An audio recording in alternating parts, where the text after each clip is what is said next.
तो चलिए प्रश्न को पढ़ते हैं। प्रश्न में दिया गया है कैल्शियम कार्बोनेट एवं NaCl का 1 ग्राम मिश्रण 100 ml N/10 HCl से पूर्णतः अभिक्रिया कर लेता है।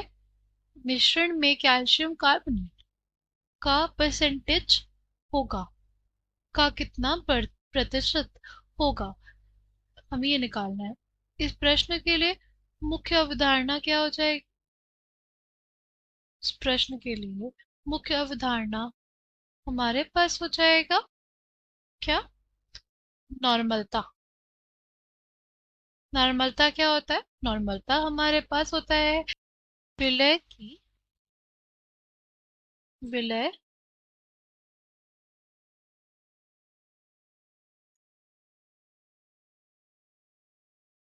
की तुल्यांक संख्या, विलय की तुल्यांक संख्या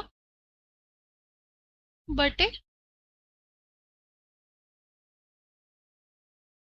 विलयन की विलयन की लीटर में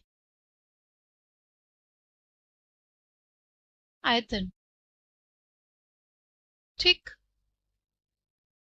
अगर यदि हमें बात करनी हो, यहाँ पे हमें क्या दिया हुआ है? हमें नॉर्मलता दी है 1/10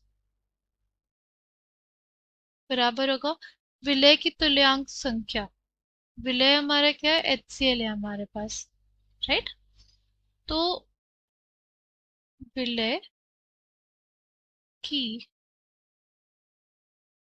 तुल्यांक संख्या बटे विलयन की लीटर में आयतन। लीटर में आयतन 100 मिलीलीटर दिया हुआ है, इसको गुणा कर देंगे 10⁻³ से, तो ये लीटर में बदल जाएगा। ठीक। विलय की तुल्यांक संख्या कितनी आ जाएगी? तुल्यांक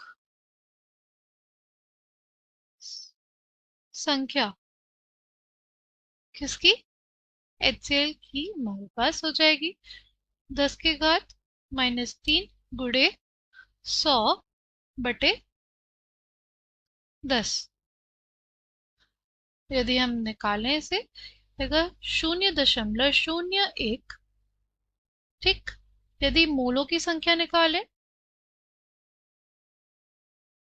मोलों की संख्या, HCl की मोलों की संख्या के बराबर आ जाएगी। वो हमारे पास आ जाएगी, जो हमारी तुल्यांक संख्या है उसको हम भाग दे देंगे किससे? कितने कितने ऐसे हाइड्रोजन है जो HCl से निकलेंगे? कितने निकलेंगे? 1 निकलेंगे। ठीक। इस वजह से ये हमारे पास 0.01 मोल आ जाएंगे। ठीक। 0.01 मोल आ जाएगा इसका। ठीक। ये अगर हम प्रश्न में देखें तो हमारे पास क्या दिया हुआ है? कैल्शियम कार्बोनेट दिया हुआ है और सोडियम क्लोराइड दिया हुआ है। हमें क्या क्या दिया है? कैल्शियम कार्बोनेट दिया हुआ है और सोडियम क्लोराइड दिया है। सोडियम क्लोराइड HCl से अभिक्रिया नहीं करेगा। कौन करेगा? सिर्फ कैल्शियम कार्बोनेट। ठीक। यदि कैल्शियम कार्बोनेट HCl से अभिक्रिया करता है, क्या बनता है? तो हमारे पास बनता है H2O और कार्बन डाइऑक्साइड। ठीक। पानी और कार्बन डाइऑक्साइड इस अभिक्रिया में बनता है और कैल्शियम क्लोराइड बनता है। ठीक। तो यदि यहाँ पे देखें तो 1 मोल कैल्शियम कार्बोनेट के साथ, 1 मोल कैल्शियम कार्बोनेट के साथ जब अभिक्रिया हो रही है तो कितने मोल HCl ये अभिक्रिया कर रहे हैं? 2 मोल HCl ये अभिक्रिया कर रहे हैं। ठीक। यदि हमारे पास 1 मोल HCl होगा, ये हमारे पास 1 मोल HCl होगा, तो वो अभिक्रिया करेगा कितने? 1/2 मोल कैल्शियम कार्बोनेट से। और अगर हमारे पास 0.01 मोल HCl होंगे तो वह अभिक्रिया करेगा 1/2 गुणे 0.01 मोल कैल्शियम कार्बोनेट से। ठीक है, कितना आ जाएगा ये? 0.005 कैल्शियम कार्बोनेट मोल आ जाएंगे कैल्शियम कार्बोनेट। अगर लिखना चाहे तो लिखते हैं 5 × 10⁻³ मोल कैल्शियम कार्बोनेट। ठीक, अब ये हमें पता चल गया कि कितने मोल है कैल्शियम कार्बोनेट के। यदि हम इसका भार निकालना हो कितना आ जाएगा? हमें पता है कि कैल्शियम कार्बोनेट का परमाणु भार कितना होता है।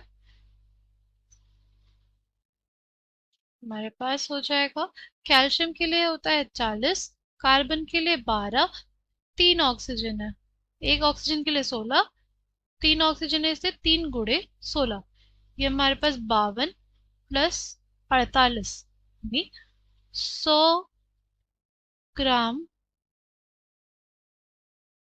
पर मोल, 100 ग्राम प्रति मोल हो।